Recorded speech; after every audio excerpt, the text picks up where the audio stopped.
The council chamber of the Galactic Empire was a vast, imposing room, its vaulted ceiling adorned with holographic projections of star systems under imperial control.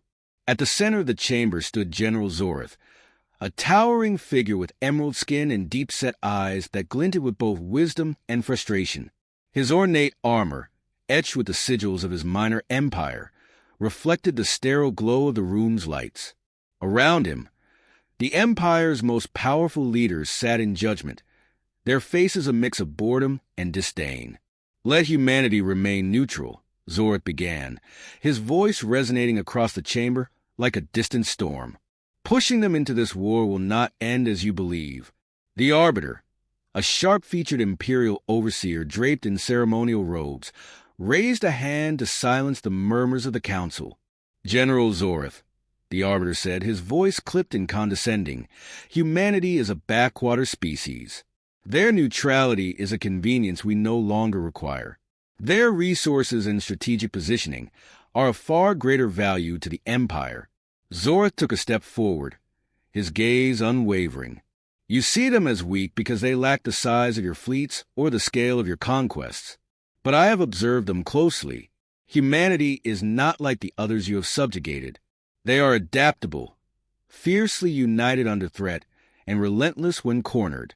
Their ingenuity alone is a weapon you cannot afford to underestimate." Laughter rippled through the chamber, a mocking echo that made Xorath's jaw tighten. A counselor leaned forward, his reptilian features twisted in a sneer. "You speak as if these humans are capable of threatening the might of the Galactic Empire. Are we to believe they would stand against us when they haven't even dared to challenge our dominance?" Xorath's response was measured but sharp. "They haven't challenged you because they value their independence above all else. Humanity has no interest in galactic conquest or imperial politics. They seek only to be left alone. But if you force them to choose between submission and survival, you will awaken something far more dangerous than rebellion. You will awaken their resolve." The Arbiter's patience wore thin, and he gestured dismissively. "Enough of this romanticizing. Humanity's neutrality is no longer viable. They will provide the resources we demand, or they will face the consequences. This council has no time for the fears of a minor general from a dying empire." Xorath's fist clenched at the insult, but he held his composure. "You mistake caution for fear. My warnings are not for my sake, but for yours. Humanity is a storm waiting to be unleashed. If you provoke them, they will not rest until they have torn down everything you hold dear." The chamber fell into an uneasy silence. For a moment, some of the counselors seemed to consider Xorath's words. But the Arbiter, driven by arrogance and a firm belief in the Empire's invincibility, delivered the final blow. "This discussion is over," the Arbiter declared. "Humanity will either comply with our demands or be crushed beneath the weight of our fleets. Your warnings are noted, General Xorath, and dismissed." Xorath's shoulders sagged slightly, the futility of his efforts sinking in. But as he turned to leave, he offered one final remark, his voice low but carrying the weight of a prophecy. "You think this war will end with humanity as a footnote in your conquests. But I tell you now, if you push them, this war will end with humanity rewriting the galaxy's story. Remember my words when the storm comes." As Xorath exited the chamber, the Imperial Council resumed their deliberations, their voices filled with cold calculations and blind certainty. The general, however, could not shake the sense of foreboding that gripped him. He had seen the fire in humanity before, on the fringes of space where his own forces had once clashed with them during skirmishes. He had seen their capacity to learn, to adapt, and to strike back with precision that belied their so-called primitive status. In the shadowed corridors of the Imperial Palace, Xorath paused. A younger officer, one of his aides, approached hesitantly. "Do you think they'll listen, General?" the aide asked, his tone betraying both hope and doubt. Xorath shook his head slowly. "They are blinded by their power. They believe no species can match their might, least of all a race they see as insignificant. But the Empire has made a grave error today. They have dismissed humanity, not realizing they are not a pawn to be moved. They are a storm waiting to be unleashed. The aide frowned. What will we do then? Xorath's gaze hardened, his voice firm with resolve. We prepare. If the Empire provokes them, humanity will fight. And when they do, the galaxy will never be the same. As Xorath walked away, the Arbiter and his council began issuing orders to Imperial fleets. Blockades were to be established around human-controlled systems, and diplomatic envoys were to deliver ultimatums masked as negotiations. The machinery of war creaked into motion, ignorant of the warning it had just been given. Far away, in the neutral zones of human space, the United Human Alliance convened to discuss the growing tension. They had been monitoring Imperial movements and knew their neutrality was on the verge of being violated. Humanity's leaders, a mix of military strategists, scientists, and diplomats, debated their options. The warning signs were clear, but humanity's resolve had not yet been tested. As the storm brewed on the horizon, Xorath could only watch and wait, knowing that his words would soon be proven true. Whether the galaxy was ready for it or not, humanity's neutrality was coming to an end, and with it, the balance of power in the stars. The tranquil glow of Haven Prime, one of humanity's oldest colonies, shimmered like a beacon of peace in the void. Its cities sprawled across green plains, powered by the ingenuity of its people and fueled by the hope that neutrality would keep their prosperity untouched. But in the cold reaches of space above, an Imperial fleet loomed, a harbinger of the destruction to come. The blockade had begun with a message delivered by an Imperial envoy. Its tone was as sharp as the blade of a guillotine. Humanity was to open its trade routes, surrender key resources, and permit the Empire to station garrisons within its territories. Failure to comply would be met with force. Admiral Tobias Grant of the United Human Alliance studied the message in silence from the bridge of the Resolute. Around him, the crew waited, their unease palpable. Grant was a man forged in the fires of countless skirmishes with pirates and rogue factions, his presence a pillar of calm amid chaos. But even he knew that this was different. The Empire was not a rogue faction or a band of pirates. This was the galaxy's largest power, and humanity was standing at the precipice of annihilation. "They're testing us," said Commander Elias Ward, his second-in-command, breaking the silence. His voice was laced with frustration. "They think we'll fold, that we'll let them walk all over us to avoid a fight." Grant's gray eyes remained fixed on the holographic projection of Haven Prime. "And if we fold, we're finished," he said, his voice low but firm. "The moment we let them dictate terms, they'll take everything. Neutrality won't save us anymore." On Haven Prime, the Imperial fleet made its intentions clear. The blockade tightened, cutting off vital trade and supply routes. Diplomats were sent to the Imperial flagship to negotiate, but they returned empty-handed, their pleas met with arrogance and dismissal. The Empire was done talking. The breaking point came with a single, devastating act. Without warning, the Imperial fleet launched an orbital bombardment on one of Haven Prime's outer settlements, a small mining town nestled against a mountain range. The attack was swift and ruthless. Fire rained from the heavens, reducing homes and lives to ash in moments. The Empire declared the assault a demonstration, meant to show the consequences of defiance. Footage of the attack spread across human space like wildfire. Images of smoldering ruins and lifeless bodies filled every screen. Entire families had been wiped out, their names etched into humanity's collective memory. The outrage was immediate and overwhelming. Protests erupted on every colony, calls for retaliation drowning out the voices of those who still sought diplomacy. In the halls of the United Human Alliance, the decision was made. Neutrality was no longer an option. Humanity would fight. The Alliance's leaders gathered in an emergency session, their faces grim and resolute. Admiral Grant stood before them, his voice carrying the weight of the moment. "The Empire believes we are weak, that we lack the will to stand against them. They've made a fatal mistake. They think their power makes them invincible. They've forgotten one thing. Humanity's strength has never been in its numbers or its technology. Our strength is in our resolve. When pushed, we endure. When struck, we rise. Across human space, preparations for war began at a breakneck pace. Factories shifted from producing civilian goods to manufacturing weapons and ships. Scientists and engineers worked tirelessly to adapt existing technology, creating new weapons designed to exploit the Empire's vulnerabilities. The ingenuity that had allowed humanity to survive on the fringes of galactic civilization was now being channeled into the art of war. One of the most significant breakthroughs came from Dr. Arlen Voss, a leading military scientist. Voss and his team developed a new class of electromagnetic pulse weapons capable of disabling Imperial ships' advanced systems. These weapons, combined with humanity's focus on guerrilla tactics and unconventional warfare, gave them a fighting chance against the Empire's overwhelming numbers. The first counterstrike was as unexpected as it was devastating.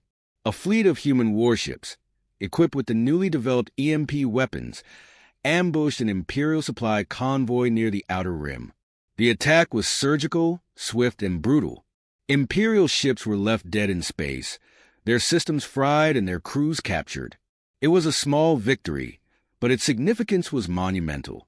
For the first time, the Galactic Empire had been struck by a force it had dismissed as insignificant.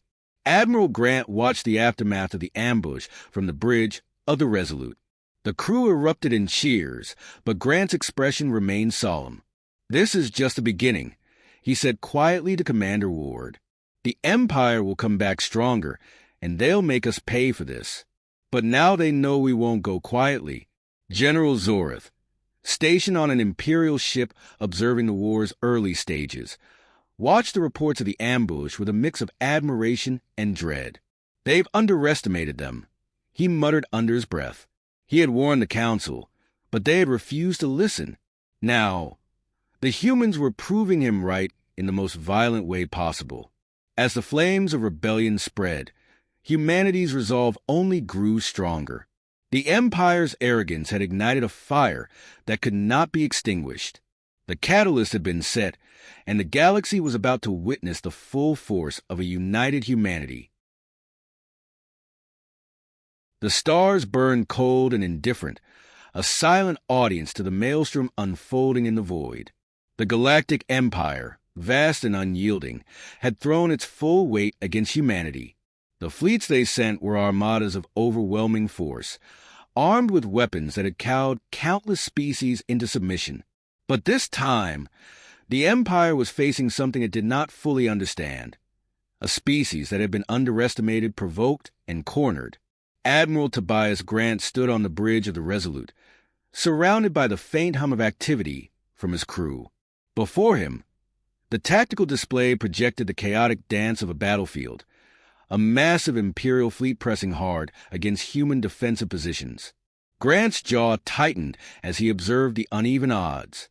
It wasn't the first time humanity had faced impossible circumstances, but this was by far the gravest. "Enemy ships are regrouping along Vector 9, reported Commander Elias Ward, his voice steady despite the tension crackling through the air. "They're trying to outflank us." Grant nodded, his mind racing. "They think they can corral us like every other species they've conquered. They're still fighting the last war." He turned to his communications officer. "Signal the Vanguard to execute Maneuver Theta 4. Let's show them we've rewritten the rules." The Vanguard, a heavy cruiser bristling with humanity's most advanced weapons, surged forward. Under its command, a squadron of smaller, faster ships darted ahead, drawing the Imperial fleet into a trap. As the Empire's vessels gave chase, the human ships unleashed a coordinated barrage of electromagnetic pulses and precision strikes. Systems flickered and failed aboard the Imperial warships, and the once coordinated fleet fell into disarray. The trap worked. Several Imperial vessels were disabled, their hulks drifting powerless through the void. It wasn't a decisive victory, but it was a statement. Humanity was fighting back, and they were doing so with devastating effect. General Xorath, stationed aboard the Imperial flagship Dominion's Wrath, watched the unfolding battle with a mix of admiration and dread. He had tried to warn the Empire's council, but his words had fallen on deaf ears. Now, the evidence was inescapable. Humanity was no longer a minor annoyance to be brushed aside. They were a force capable of disrupting the Empire's supremacy. "This is the cost of arrogance," Xorath muttered as another Imperial cruiser erupted in flames. The bridge officers around him dared not speak, their expressions betraying both shock and fear. But the Empire was far from defeated. In their arrogance, they had prepared for a prolonged campaign, and their resources were virtually limitless. Reinforcements arrived, and the human fleet, though victorious in skirmishes, was forced into a tactical retreat. On Earth, the heart of humanity's alliance, the response to the escalating war was one of relentless determination. Factories worked day and night, churning out warships, weapons, and supplies. Military academies trained new recruits at breakneck speed, instilling in them the resolve to fight for their survival. Across every colony, humanity's spirit was galvanized. They were not fighting merely for territory or pride. They were fighting for their existence. Admiral Grant returned to Earth to meet with the Alliance's leadership. The council chambers were filled with men who bore the weight of an entire species on their shoulders. General Marcus Steele, a veteran of countless ground wars, greeted Grant with a firm handshake. "Tough fight out there?" Steele asked, his voice a gravelly reminder of the battles he'd survived. Grant nodded. "They're throwing everything they have at us, but we're adapting faster than they expected." Steele's lips curled into a grim smile. "Good. Let's make them regret ever crossing us." Dr. Arlen Voss, humanity's lead scientist, stood nearby with a datapad in hand. "We've refined EMP weapons," he reported. "The next generation will have double the range and precision. And there's more. Our engineers have developed a stealth system that can cloak entire fleets. It's not perfect, but it could give us the upper hand in key engagements." Grant's expression softened, a flicker of hope breaking through his stoic demeanor. "We'll need every advantage we can get." The war entered a new phase as humanity began launching daring counteroffensives. Using the newly developed stealth technology, they struck deep into Imperial territory, targeting supply lines and key installations. These raids sowed chaos among the Empire's forces, forcing them to spread themselves thin. In one of the most audacious attacks, humanity's fleet infiltrated an Imperial shipyard orbiting a resource-rich moon. The operation, led by Commander Ward, was a stunning success. The shipyard was destroyed, and several unfinished Imperial warships were captured or obliterated. The victory sent shockwaves through the galaxy. For the first time in centuries, the Galactic Empire was facing a war it could not control. The Council convened in emergency sessions, their confidence shaken. Even the Arbiter, who had dismissed Xorath's warnings, began to waver. But humanity's victories came at a cost. Every battle claimed lives, and every victory required sacrifices. Admiral Grant bore the weight of those sacrifices heavily. "We're fighting for survival," he told his officers after a particularly costly engagement. "But survival alone isn't enough. We're fighting to show the galaxy that freedom is worth any price." On the front lines, humanity's soldiers and pilots fought with a tenacity that astounded even their allies. They were outnumbered, outgunned, and constantly on the defensive, but they refused to break. The Empire had ignited a fire that could not be extinguished, a fire that burned in every human heart. General Xorath, watching from the sidelines, could only marvel at what humanity had become. "They are not just fighting for themselves," he remarked to his aide. "They are fighting for the idea that no power, no matter how vast, can dictate the fate of a free people." The war was far from over, but the tides had shifted. The Empire's forces were no longer advancing with impunity. Humanity had shown that they could not only resist, but strike back with devastating effect. The galaxy watched in awe and fear as humanity unleashed its full potential. In the cold void of space, amidst the wreckage of Imperial and human ships alike, a new truth was emerging. Humanity was no longer a species to be ignored or underestimated. They had become something more, a force of defiance, a beacon of hope, and a storm that would reshape the galaxy.